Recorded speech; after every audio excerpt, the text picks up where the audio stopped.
What is up, YouTube? Today I'm going to be making a video kind of explaining how I got to where I'm at today in the meat cutting world. I'll explain what I was doing before and then what got me to where I'm at now. So if you are interested in learning how I got to where I'm at, make sure to like and subscribe and comment what you thought about this video. So let's get to it. All right, so this is our beef flat. I'm gonna be making some carne asada out of it. And then the last little piece will be a rump roast. So trimming this up, I'm gonna be taking off a little bit more fat than what I normally would if I was just leaving it for rump roasts or some bottom round steaks. First things first, we got this little, well, there's some meat on top of it, so might as well take that off real quick. We got this piece right here. I just throw this piece away. This is where a bone was resting against the meat. So it's not going to taste good at all. It's unnecessary, so we just throw it away. We got this little piece of fat right here. Just like to take off the top. That little piece is gonna go pretty deep, so I just like to take off that top layer just because it's normally ugly, how I like to call it. See how much of this I can kind of just pull off from the beginning. All right, now we're gonna come on down to this tail side. We're gonna work out this fat right here. It's pretty much all just fat. Just gonna throw it away. I have an 80-20 trim bucket that I go for. So that means I'm gonna use 80% meat, 20% fat. So I don't need really a whole lot of fat, especially off this piece. This fat off of this isn't really generally the best, like ribeye, New York. Ball tip has a little bit better fat. So after we get that nice and cleaned up right here, we'll go ahead and just get this all ready like that. But that's not why we are here. We are here to kind of get the backstory on how I became a meat cutter. So before I became a meat cutter, I worked out at a mine. Now, out at the mine, I was out on a crusher plant. That's it's a lot of grunt work, a lot of shoveling, keeping the plant running. There's really just two guys that are keeping the plant running. You have one guy controlling the whole thing. You got one guy feeding the plant in a big old loader. And then you got two crusher groundsmen, which is what I was. And we are making sure that all the belts are tracked straight, not rubbing anywhere. Making sure that the ore, all that crushed material going through the crusher plant is going through, getting crushed to the right size. And then just making sure that all the belts aren't being buried at the tail end. So we're constantly shoveling. We're hopping in like a little bobcat skid steer. Every now and then we'd be able to hop, every now and then, depending on the job, we'd hop in an IT loader, which is just a smaller, dramatically smaller loader than what was feeding the crusher plant. And I was out there doing that for about 6 years, or not 6 years, shit, 6 months, sorry. And didn't really like it just because it was grunt work, which really wasn't the problem. It was the bosses out there. Bosses were a bunch of dick bags, so excuse my language. So I just figured it wasn't really worth my time, especially when they were kind of out to get me is what it seemed like. So what I mean by that was they kind of took away my raise over something that I didn't even do. So kind of just pissed me off, and it wasn't the first time they'd done it in that 6 months. So ultimately told them to just go screw themselves. So from there, I kind of needed a job, and where I was living, the meat department was needing a wrapper / cleaner, and at least I didn't have to get up and be away from my family 12 and a half hours a day. It was 8-hour job, so I was just like, see how that goes. So I started out just wrapping all the meat, learning the cuts while I was wrapping, and from there, a couple months later, my boss needed a meat cutter. He needed someone else to come in and cut for him because the person he just hired was going around town to the other stores, other companies, and trying to get more money from them, and he ended up being able to get like $1.50, $2 more an hour, but he was working a couple hours less a week. So in theory, he was still making the same amount of money, but he just didn't have to work as much. So whatever. It gave me the opportunity to do what I needed to do. So that's what my boss did. We constantly just talked shit to each other. You know, I'd get done rapping and he'd be over there cutting. So I'd come over there and I'd be like, holy hell, you're cutting so slow, you know, just breaking his legs, you know. And one day I came in, he was just like, you want to learn how to cut? He explained to me what happened with the other guy. Like I just said, he was going around town, found a new job to cut. I was like, shit, yeah, I do. So from there, that's all I was doing. It took him 3 weeks. He showed me how to cut for 3 weeks, giving me just crash course lessons. I wasn't just cutting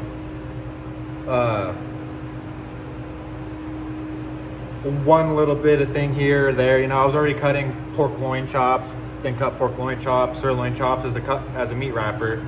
So I already had a little bit of knife handling skills. So when we had to cut ball tip, he had me cut a whole case and a half. We needed to cut flats, trim them down for some bottom round, carne asada, case and a half. So I was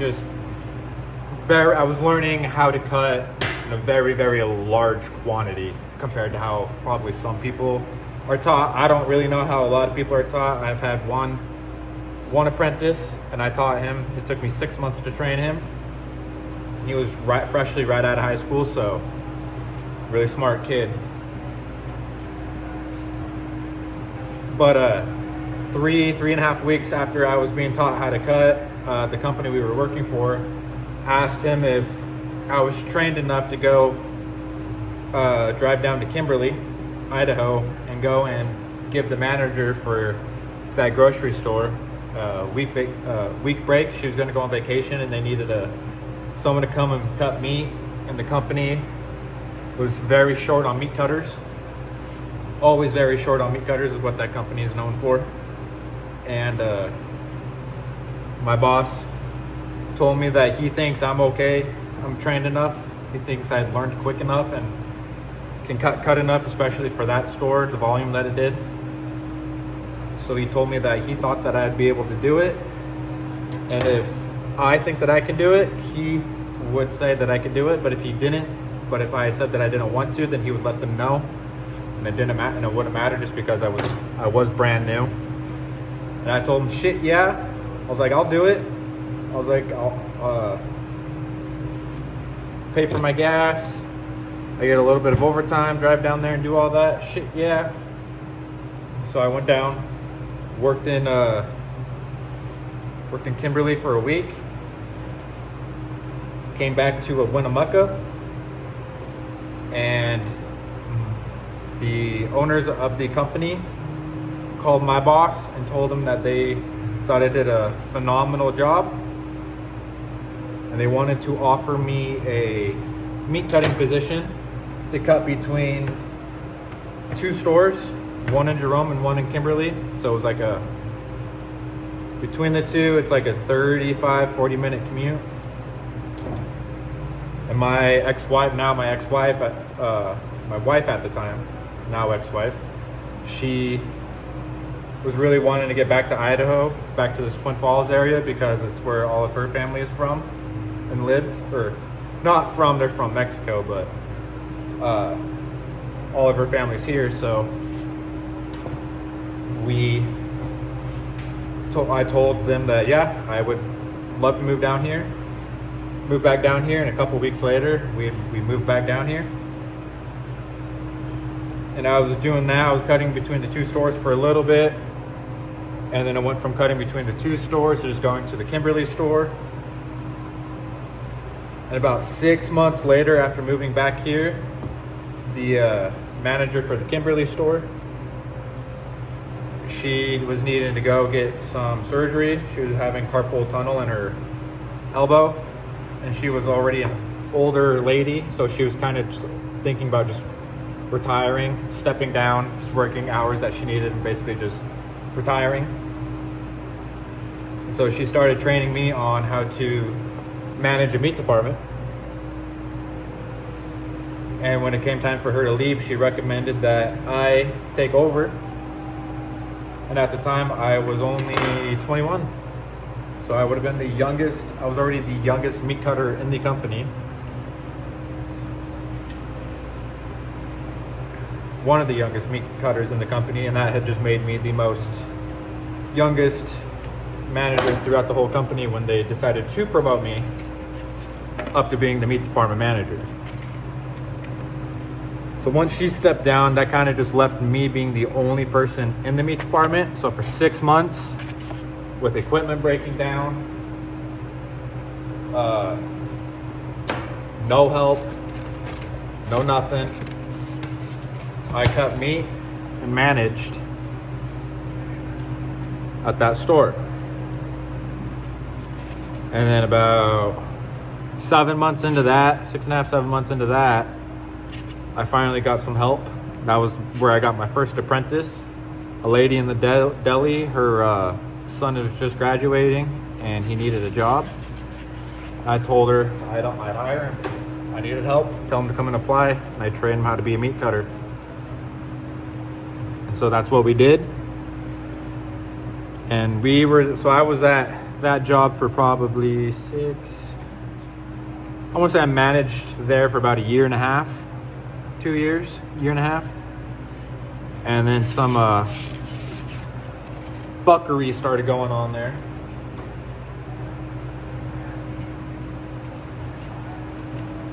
And this might look like they're being trayed upside down to you. I'm sorry. They're not. They're being trayed just like this. That doesn't look as weird, I hope. And so I went and applied for a different place to manage meat. And they hired me, so that's where I started. And then I went out there for a couple years, and that's where I started my TikTok journey. So I was out there for about, I'd say 4 months, 5 months. And then I started doing my TikToks. And then it kind of started blowing up. And so I was doing TikToks out there for like a year and a half. I'm not really good at keeping track of the time while telling stories, but I do know I've been doing this about 6.5 years. Making TikTok for about half of that. I think I've been here on TikTok for about, making TikToks, not here on TikTok, this is YouTube. But I've been doing my journey on TikTok for about, I'd say about 3.5 years, somewhere in there. So about 2.5 of those years before is where I was cutting meat at the place that I started at. And then that company, some more fuckery started happening again. I don't like dealing with bullshit. So again, I went and found another place to go and cut meat. And I was there for just a couple months, and then I found out that the owner was selling the store. She didn't think that was actually going to happen that quick, so she didn't really think it was something to mention until it was eventually too late and needed to mention. I was told, though, that there's nothing to worry about. She had talked to the new owner, and my job was safe.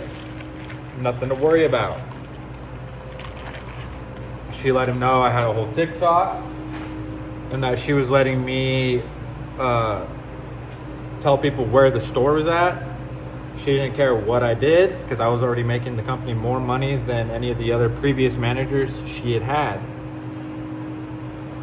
So do not get rid of me is what her words, exactly what she told me that she had told him. So we talked. I told him what was going on with my whole TikTok. I told him I go live, how much people I used to average. And he told me he wanted me to, again, make sure that I was telling people where the store was at. So that's what I was doing. So for about a week, they were in the transition period. She was showing him kind of how to do everything, how to deal with all the vendors that come in, this and that type of stuff. And then that next week was his first official week on his first official day as the official completely new store owner. It was a Wednesday of that week.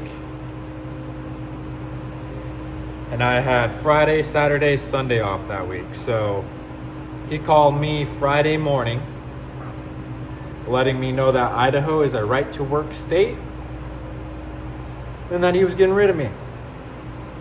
So after being promised my job, nothing was gonna happen, I ultimately got screwed over by this new owner. And if you know anything about cutting meat, you pretty much can go anywhere and go and cut meat. Any store is usually normally hiring a meat cutter. It's a job that's hard to keep people because meat cutters get unhappy and companies really don't care about the meat cutters when it's one of the hardest positions to fill.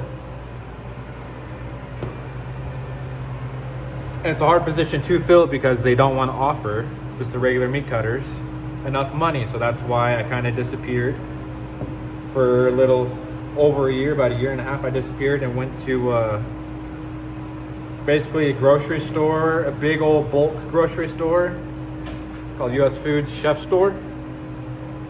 And I was just working as a retail associate there. They have a meat department, but it's not like a meat cutting meat department. They sell bulk meat. So all these meats you see me cut all in the bag. That's how they sell them. They sell all this meat in the bag, the whole piece in the bag.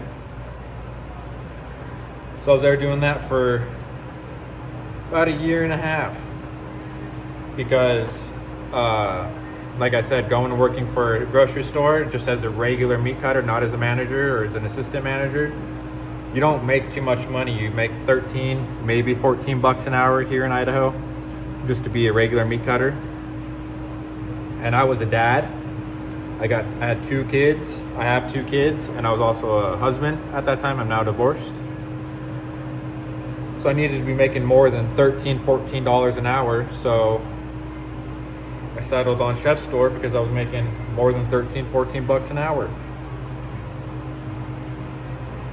I then saw about a year and a half later that Fred Meyer was posting an ad for a meat department manager. And me being a meat department manager, that's where I knew that the money was made. So I went and applied, got an interview with them. And they told me that they were going to just promote one of their other meat cutters to a manager just because he'd been with the company for 8 years, I think is what it was. I was like, all right, that's understandable. But they wanted to offer me a meat cutting position for more than that $14, $15 an hour, even more than what I was making at the US Food Chef Store. So I told them I'd take the job. So I was there for about a month and a half, and I hated every bit of working there. It was my least favorite meat cutting job. You would think with 3 meat cutters in a department, just one person wouldn't be cutting meat, but that's exactly how that store worked. Meat manager barely even touched a knife, which I've been a meat manager and I've always been the main person with one of these. So I just thought that was kind of stupid. And then I got offered a job to come and manage where I'm at currently now. I told him I had just started with Fred Meyer but we could talk, and if they could offer me a decent hourly wage and hours that I'd like that worked better for me than what Fred Meyer was wanting to give, then I would consider their position. So I came and had an interview, and the person who gave me the interview, when I first moved back to Idaho to start cutting meat, he was originally my manager. So we already knew each other. He already knew how good of a meat cutter I was. So all he really had to do was just talk to the owner about what I was wanting. They got back to me, and Viola, I have now been here for just over a year in September. We are now about halfway through December, so I've been here for about a year and 2 months, or 3 months, sorry.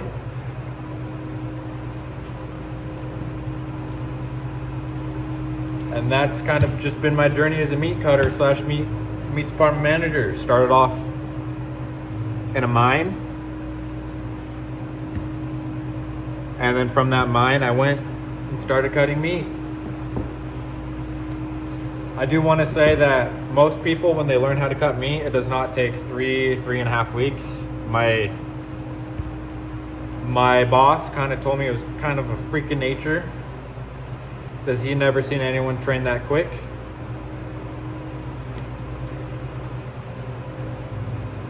And I'd say out of every place that I've ever worked for, this is the happiest I've been working for a company.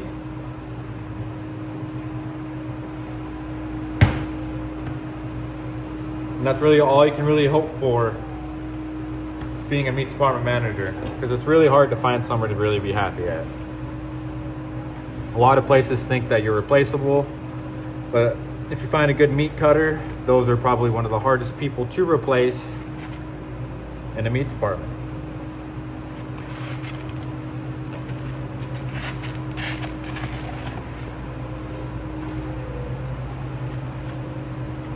Now it's pretty much an army. I'm still just a meat cutter of one. Pretty much the only place I've really ever had an extra set of hands was when I first finally got help and started training my apprentice.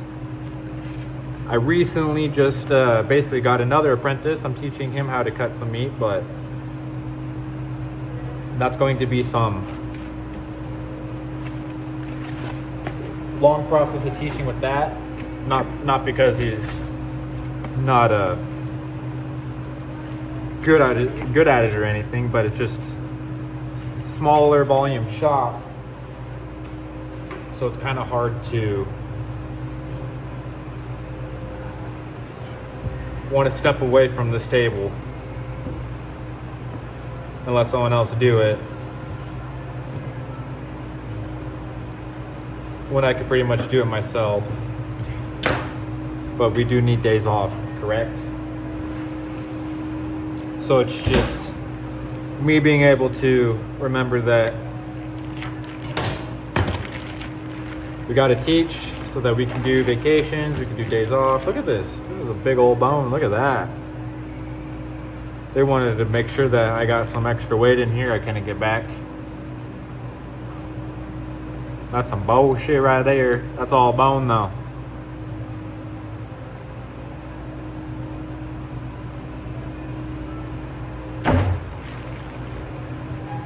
But yeah, if you liked the video today, if you liked kind of the whole backstory of how I got into cutting meat, make sure you like and comment on this video, and make sure to subscribe and turn notifications on to let you know that when I do go live here on YouTube, or when I do have another video posted. So thank you all for tuning in. Hope you all have a fantastic rest of your day. Meat Man's gonna sign on out of here.